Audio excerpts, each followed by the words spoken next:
అందరికీ నమస్కారం. ఈరోజు ఒక తెలంగాణ ద్రోహి గురించి, తెలంగాణ వాదం తెలియని వాని గురించి, తెలంగాణ ఉద్యమకారుల యొక్క ప్రాణత్యాగం గురించి తెలియని వాని గురించి, తెలంగాణ అమరవీరుల కుటుంబాలని గౌరవించని వాని కోసం మాట్లాడుతున్నా. మీరు మంచిగా విన్నారు. నేను వాడు అన్నాను, నేను వారు అనలేదు. ఎందుకు అంటే తెలంగాణ ప్రజా యుద్ధ నౌక గద్దర్ గారిని అవమానించిన బండి సంజయ్ గురించి మాట్లాడుతున్నా. బండి సంజయ్ గారు, మీరు తెలంగాణ వాదాన్ని, తెలంగాణ అమరవీరుల కుటుంబాలను, తెలంగాణ యొక్క ప్రజా సంఘాలన్నింటినీ కూడా అగౌరవపరిచి అవమానించి మాట్లాడారు. పద్మశ్రీ అవార్డులు ఇచ్చేది ఎవరు? కేంద్ర ప్రభుత్వమా, బీజేపీ పార్టీయా? చెప్పండి బండి సంజయ్ గారు.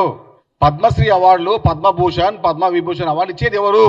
కేంద్ర ప్రభుత్వమా, బీజేపీ పార్టీయా? లేకుంటే మీ అధ్యక్షుడు నడ్డానా? లేకుంటే మీ మాజీ అధ్యక్షుడు అమిత్ షానా? ఇంత కూడా ఇంగితగరం లేకుండా మాట్లాడితే ఎట్లా చెప్పండి? అసలు మీరు మనిషేనా?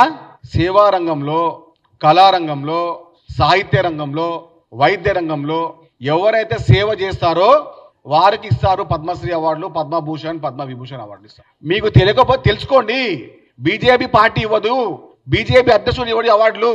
తెలంగాణ ప్రజా సంఘాలను, తెలంగాణ ఉద్యమకారులను, తెలంగాణ అమరవీరులను అవమానపరిచిన బండి సంజయ్ గారు, మీరు ముక్కు నేలకు రాసి క్షమాపణ చెప్పాలి తెలంగాణ ప్రజలకు. తెలంగాణ ఉద్యమం 2009 సంవత్సరం అయినప్పుడు మొదటి దశలో గద్దర్ గారు పాడిన పాట ఏ విధంగా తెలంగాణ ప్రజల, తెలంగాణ రాష్ట్ర ఆవిర్భావానికి సాధకమైంది తెలుదా మీకు?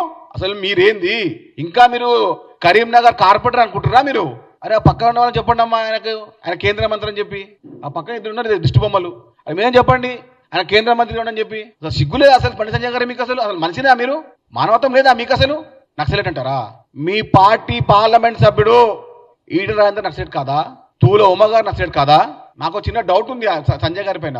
చెప్తా సంజయ్ గారు, కిషన్ రెడ్డి గారు ఉన్నంత వరకు బండి సంజయ్ గారు బీజేపీ అధ్యక్షులు కాలేరు. గత 2 రోజుల నుంచి ఏదో ఒకటి మాట్లాడితే కానీ టీవీలో రాని బండి సంజయ్ గారు బీజేపీ అధ్యక్షులు కావాలనుకుంటా. మీరు మర్చిపోండి, కిషన్ రెడ్డి గారు ఉన్నంత వరకు బండి సంజయ్ గారికి బీజేపీ ఆఫీసులో కుర్చీ ఉండదు. ఇది రాసి పెట్టుకోండి.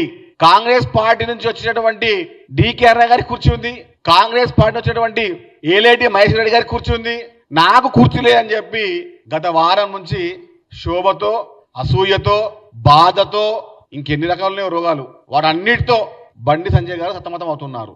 తెలంగాణ రాష్ట్ర ప్రజల గౌరవాన్ని రాష్ట్రం ద్వారా ఏర్పడంలో గద్దర్ గారి పాత్ర ప్రత్యేకం. బేషరతుగా మీ క్షమాపణ చెప్పాలి. ముక్కు నేల రాసి అసెంబ్లీ సాక్షిగా, అమరవీరుల కుటుంబం సాక్షిగా బండి సంజయ్ గారు గన్ పార్క్ వద్ద ఉన్న అమరవీరుల దగ్గరికి వచ్చి మీ ముక్కుకు నేలకు రాసి గద్దర్ గారికి, తెలంగాణ ప్రజా సంఘాలకు